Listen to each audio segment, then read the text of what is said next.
स्वामी समर्थ. नमस्कार मंडळी. तर मंडळी, येत्या अमावस्येच्या दिवशी आपल्याला लग्नासंदर्भात एक उपाय करायचा आहे. 18 मार्च मंगळवारी आलेले आहे दर्श अमावस्या. तर ह्या अमावस्येच्या दिवशी आपल्याला हा उपाय करायचा आहे. तर आपल्या मुलांच्या लग्नात भरपूर अशा समस्या अडचणी ह्या येत असतात. तर त्या दिवशी आपण 7 दिवे ह्या एका ठिकाणी आपल्याला ठेवायचे आहेत. म्हणजे आपल्याला हा उपाय करायचा आहे. तर ही संपूर्ण माहिती आपण जाणून घेण्या अगोदर चॅनलवरती नवीन असाल तर चॅनलला सबस्क्राईब करा. व्हिडिओ पाहत असताना व्हिडिओला लाईक करा. त्याचप्रमाणे श्री स्वामी समर्थ अशी कमेंट करा. तर पूर्वजांचे स्मरण करण्यासाठी दर्श अमावस्या हा सर्वोत्तम उत्तम दिवस आहे. ही अमावस्या साधी नाही. हा दिवस अत्यंत महत्त्वाचा मानला जातो. या दिवशी श्रद्धेने केलेले कोणतेही उपाय सुद्धा वर्षभराची दिशा बदलू शकतात. म्हणजे या दिवशी आपण आपल्या मुलांच्या लग्नात येणारे अडथळे दूर करण्यासाठी काही उपाय जर या अमावस्येच्या दिवशी केले तर ते लवकरच त्याचा आपल्याला जास्तीत जास्त फल प्राप्त होत असतो आणि ते उपाय देखील सक्सेस होत असतात. कारण ही अमावस्येला पितृपूजन आणि देवपूजन हे नक्कीच केले पाहिजे. अमावस्येलाच आपण लक्ष्मीपूजन करतो. म्हणजेच हा दिवस किती शुभ आहे. तुमच्या आयुष्यात जर लग्नात काही अडचणी अडथळे येत असतील तर हे सर्व काय होतं, तर ऊर्जा आणि वातावरणाचा सुद्धा संबंध असतो. हिंदू धर्मात अमावस्या आणि पौर्णिमेला विशेष स्थान दिले आहे. अमावस्या म्हणजे पूर्ण अंधाराची रात्र, पण या अंधाराच्या रात्रीमध्ये एक गोड शक्ती दडलेली असते. ही रात्र केवळ पितृस्मरणाची व आत्मशुद्धी आणि घर शुद्धीची आहे. धर्मशास्त्र सांगतं की प्रत्येक अमावस्येला पितरांचे स्मरण आणि पूजन हे केले जाते. तसेच दर्श अमावस्येला शिवपूजन करण्याला देखील विशेष महत्त्व आहे. तर मंडळी, आपल्याला आपल्या मुलांच्या बाबतीत भरपूर समस्या आणि अडचणी ह्या येत असतात. मुलं खूप शिकलेली आहेत, सुंदर आहेत, चांगले जॉब करत आहेत, परंतु त्यांचं लग्न हे ठरत नाही. कधीतरी पाहुणे येत असतात परंतु आपल्याकडनं होकार असतो, परंतु समोरची व्यक्ती आहे तर ती नकार देत असते. तर असं नेहमी होत असतं. तर हे का होत असतं? कारण मुलांच्या कुंडलीमध्ये जो काही पितृदोष आहे तर हा सर्वोत्तम खराब आहे. कारण पितृदोष असेल तर मुलांचं लग्न देखील ठरत नाही. लग्नात भरपूर अडचणी ह्या येत असतात. त्याचप्रमाणे नजर दोष हे देखील कुंडलीमध्ये असेल तरी देखील लग्न ठरत नाही. कारण असं म्हटलं आहे की ज्या घरात पितृदोष असेल त्या घरामध्ये मुलांचं लग्न हे ठरत नाही, किंवा मुलांचं लग्न झालं तर त्यांना संतती होत नाही. घरामध्ये वादविवाद, भांडणं हे सतत होत असतात. तर हा सर्व पितृदोषामुळे होत असतो.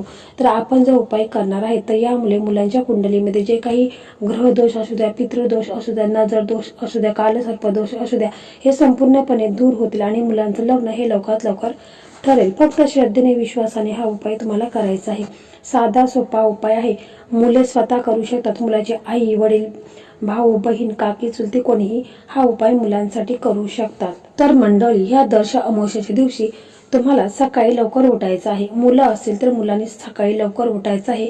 आंघोळ करायची. आंघोळीच्या पाण्यामध्ये थोडंसं गंगाजल किंवा गोमूत्र टाकायचं आहे. यामुळे मुलांच्यावर जी काही नकारात्मकता आहे, जी काही लोकांची वाईट नजर आहे तर ती दूर होईल. त्याच्यानंतर तुम्हाला देवघरासमोर बसायचं आहे. तुपाचा एक दिवा लावा, अगरबत्ती लावा आणि आपले इष्टदेव आहेत, कुलदैवत आहेत, श्री स्वामी समर्थ महाराज आहेत, यांना आपण प्रार्थना करायची आहे की लग्नामध्ये जो काही माझा विलंब होत आहे, लग्न हे ठरत नाही, माझ्या कुंडलीमध्ये जे काही ग्रहदोष असू द्या, पितृदोष असू द्या, नजर दोष असू द्या, तर हे संपूर्णपणे दूर होऊन माझं लग्न हे लवकरात लवकर ठरू द्या, असं मुलांनी म्हणायचं आहे. किंवा आई वडील जर उपाय करत असेल तर त्यांनी देवघरासमोर बसून मुलांच्यासाठी असं बोलायचं आहे.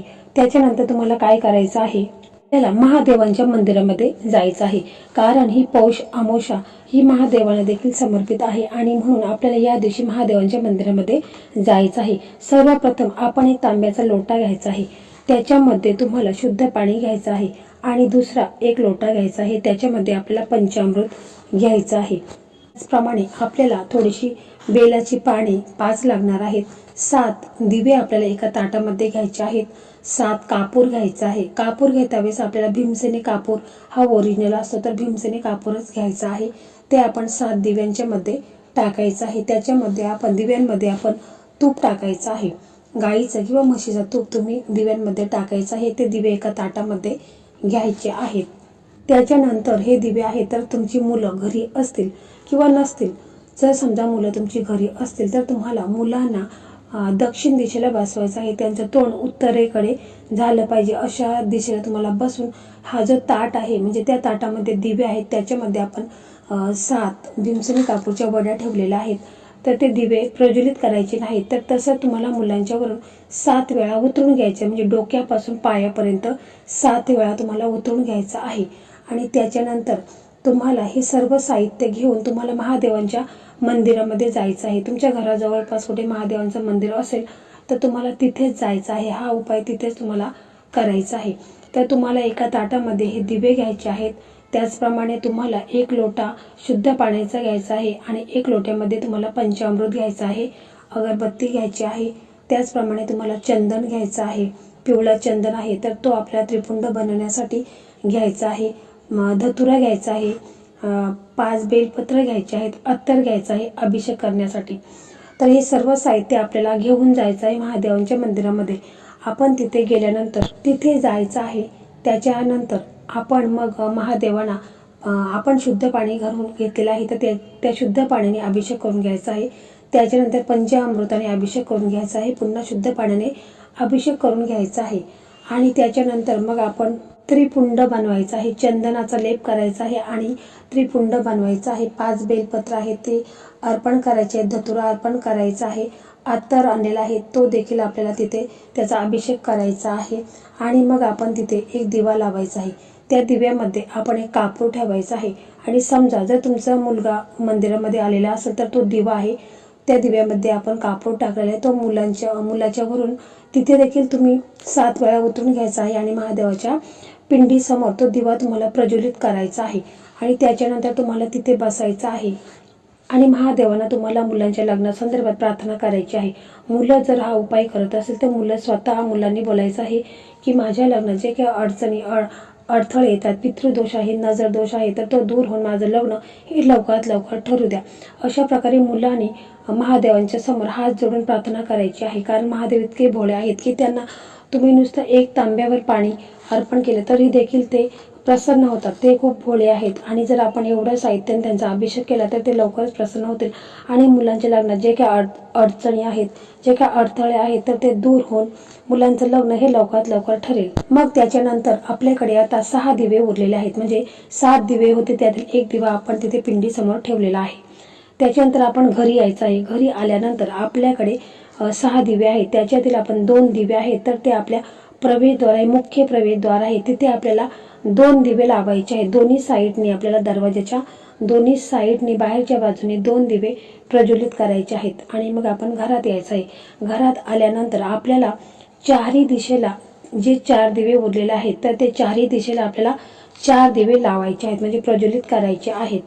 कारण असं म्हणतात की हे दिवे लावल्याने घरामध्ये जी काही नकारात्मकता आहे, जे काही घरातील दोष आहे, आजार देखील असतील किंवा आपली धनहानी होत असेल ते देखील दूर होईल आणि मुलांना 4ही बाजूने स्थळ यायला सुरुवात होईल. म्हणजे मुलांचे 7 दिवसातच लग्नाचे योग त्यांच्या कुंडलीमध्ये निर्माण होतील आणि मुलांचं लग्न हे लवकरात लवकर ठरेल.